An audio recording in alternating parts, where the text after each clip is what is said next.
So you clicked on this video, you probably think this lady is crazy.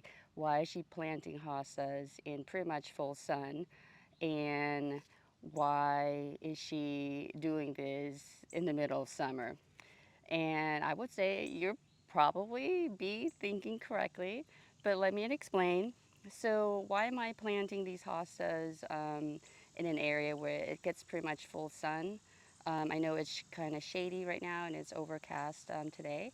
So a while back, I watched a video. I think it was called Volunteer Gardener. It's a YouTube channel. And in that video, they said that hostas could grow in up in the mountain, um, where it catches the breeze. And they did well. And it wasn't, but the soil was, I think, was pretty moist. So I was thinking, so I can um, try to plant my hosta in full sun and see. So in 2021, I did transplant some of my hostas into this full sun area. I mean, it doesn't get like extreme direct sunlight like in the back, but it does get pretty much full sun here. I know it's underneath the Japanese maple, but the way that this area is situated, it gets a morning sun, and then the sun travels from the back of me and it goes this way and it comes out in front of me there. So it does get pretty much full sun, maybe not as direct as the plants in the back. So anyway, I will show you some of the plants, the hostas that I planted here in 2021. So they're right here. They're not. They're not like. They're not as big as they should be if they were planted in the most ideal situation, which is in the shade. But they still did well. And why did I wanted to plant hostas here? Is because we get a lot of runoff when it rains here, and we do get a lot of rain. And I figure since I already have hostas and I love them, they're easy to take care of. Why not plant some of them over here because it does get moist soil pretty much all the time. Here's one of them. This one is bigger.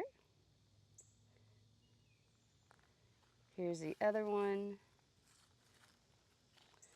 There's one right there, one right here, and one right there. I will say that the lighter color hostas do better in the sun, or it they don't mind getting more sun. But as you can see, they still are doing good.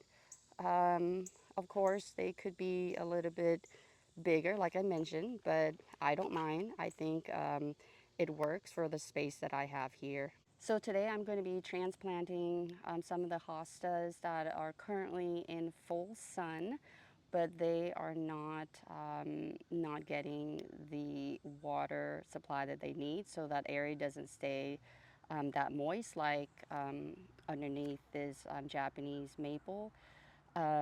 So the reason I moved or have to move them here is because I lost a shade tree. If you've been watching my video, you know that I lost my Bradford pear tree that had to be cut down eventually. So because of that, a lot of the plants that love, shade, shaded area, they are now struggling a little bit. And one of the plants that are struggling, of course, are these hostas. So I decided today to go ahead and transplant them here. And like I said, why am I transplanting during the heat of the sun or during summer right now?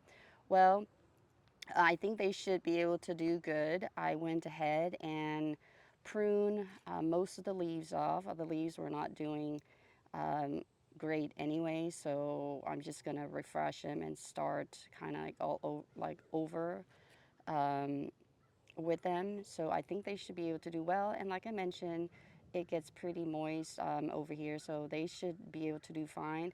But ideally, you do not want to transplant plants in the summer because of the heat stress on them.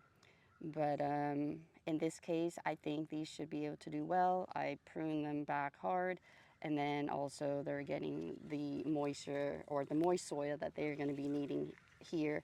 So I've already planted three of them already, and now I'm just going to show you how I'm going to plant this last one. So technically, I'm going to be pruning some of the leaves off just because to help refresh it a little bit and to not put so much stress on it since I have to transplant it.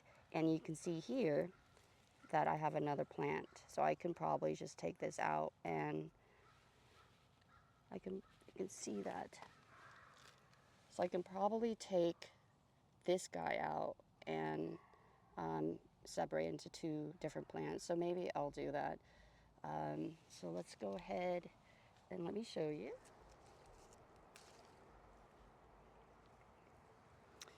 I didn't do too good, but maybe it'll do fine.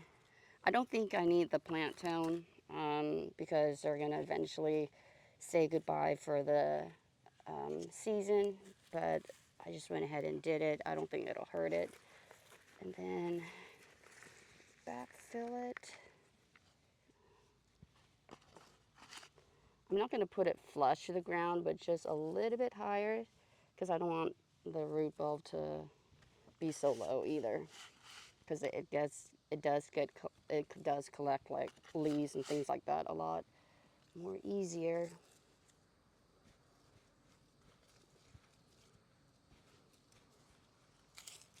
And I'm going to take the not so nice leaves out. Give it a good refresh.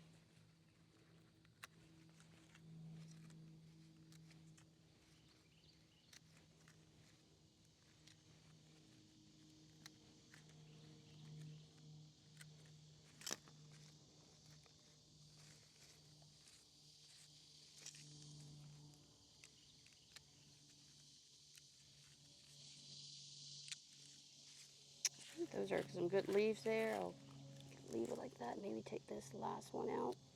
And I'm just going to water all of these in really good. And that should be it. All right, I forgot to plant one. I'll go ahead and plant the one I just divided over here.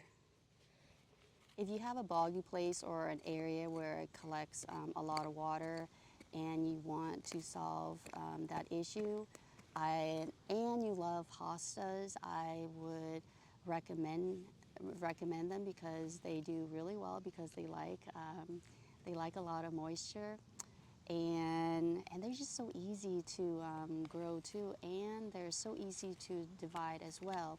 So it's like having like free plants in your garden. You don't have to buy any new ones. And to me, they've been pretty, low maintenance, except, like the deer will eat them. But I think so far they've been doing good because they're closer to the house. And then I just apply slug bait maybe I don't even do it every week, maybe more like close to every month. And so far they've been doing really good. All right, you guys, so I was editing the video and realized that towards the end my face got cut off, pretty much shoulder up, and so I decided to go ahead and reshoot that part. So it's been a few hours now. It's around 3 o'clock, and the hostas are in full sun right now, and they'll be in full sun until sundown, which is around 8:30. But it's usually little bit earlier where I am because of the trees. So it'll get maybe between 4 to 5 hours of sunlight. It doesn't quite get as intense as in the backyard because I have the Japanese maple above here, and then also the ornamental cherry around. So not too bad, but it does get pretty hot over here. Of course, you know, ideally I would like to plant them in the shade, but because of what's happening with my shade trees, because I had to remove them, and I don't have a lot of shade area right now at all to plant them. And then plant them in an area where I know that they're not going to get eaten by the deer. So this is the best solution for them for right now. And I know that they're going to do pretty good because I've shown you that the other ones have done pretty good already. I will update you on how these guys will do, more likely in a video short. If you have not watched any of my shorts, I would recommend it. I do 2 to 3 shorts every week, just little projects here and there. If you turn on your notification, I'll let you know when I upload a new video. I hope you found this video helpful, and if you did, if you could share this video with other people, and if consider subscribing and liking the video, I would really appreciate it. And I think that's it. Thank you so much for watching, and until my next video, bye for now.